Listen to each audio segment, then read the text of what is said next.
बंधुआई में जानो और लौटनो। इसराइल के राज्य और यहूदा के राज्य दोई ने परमेश्वर के खिलाफ पाप करी। उनने वह वाचा को तोड़ देन जो परमेश्वर ने उनके संग सीने पहाड़ी पे बांधे होती। परमेश्वर ने उनको पश्चाताप करन और दोबारा से ओकी आराधना करन के गुना चेतावनी देन को अपने भविष्यवक्ता नाउन को भेजिस। पर उनने उनकी बात नाउन को मानन से इनकार कर देन। एके गुना परमेश्वर ने उनके दुश्मन नाउन को नाश करन के गुना तैयार होए के दोई राज्य नाउन को दंड देस। असूर एक दूसरे देश से होतीस जो बहुत ताकतवर भई गई थी। ही दूसरे देश से ज्यादा निर्दयी होती। इज़राइल के राज्य को नाश कर देन। असूरी नाउन ने आय के इज़राइल के राज्य में कई लोग नाउन को मार देन और उनको लूट लेन और देश के कई हिस्सा को जला देन। असूरी नाउन ने सप्पई अगवा नाउन, धनवान लोग नाउन और ऐसे लोग नाउन को जो कीमती चीज बना सकत होतीन एक संग जमा करीन और ही उनको असूर देश में ले गईन। इसराइल में सिर्फ कुछ गरीब इसराइली लोग बच गईन। फिर असूरी लोग वो देश में रहन के गुना विदेशी लोग नाउन को लेके आइन। ही विदेशी लोग नाउन ने शहर नाउन को दोबारा से बनाइन और जो इसराइली वहाँ पे बचे होतीन उनके से उनने बिहाव कर लेन। ही लोग ना उनके पीढ़ी के लोग सामरी कहलाइन। यहूदा के राज्य के लोग ना उन्हें देखिन कि कसो परमेश्वर ने ओके पे विश्वास नी करन से और ओकी बात को नी मानन के कारण इसराइल के राज्य के लोग ना उनको दंड दे होतीस। फिर भी उनने कनानी लोग ना उनके देवता ना उनके मूर्ति ना उनकी उपासना करी। परमेश्वर ने उनको चेतावनी देन के गुना भविष्यवक्ता नाउन को भेजिस पर उनने सुनन से मना कर देन।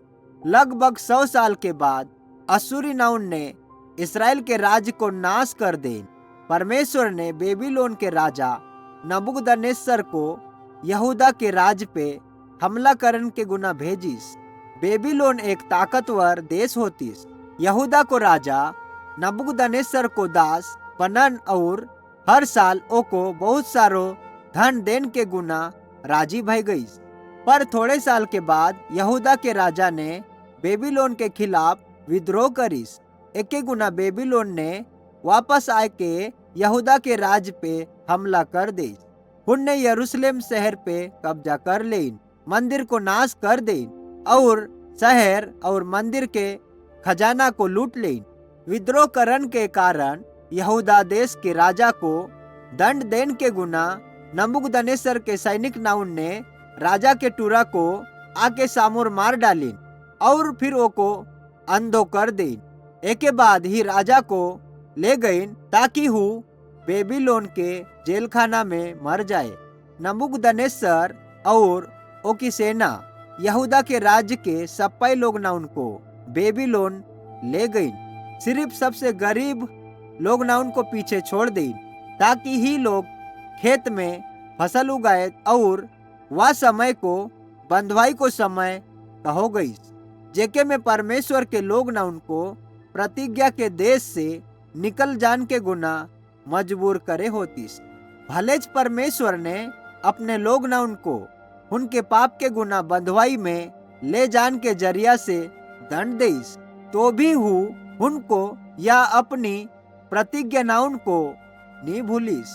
परमेश्वर ने अपने लोग नाउन की देखभाल करनो शुरू रखिस और अपने भविष्यवक्ता के जरिया से उनके से बात करतो रही। उन्हें प्रतिज्ञा करिस कि 70 साल के बाद ही दोबारा से प्रतिज्ञा के देश में वापस लौटे। लगभग 70 साल के बाद फारस के राजा कुसरू ने बेबीलोन के राज्य को हरा देस। एके गुना बेबीलोन के राज्य के बजाय फारस के राज्य ने कई देश नाउन पे राज्य करीन। इसराइली लोग अब यहूदी कहलात होतीन। उनके में से बहुत नाउन ने अपनो पूरो जीवन बेबीलोन में बिता दिए होतीन। सिर्फ बहुत कम बुढ़गे यहूदी नाउन कोच यहूदा देश को स्मरण होतीस।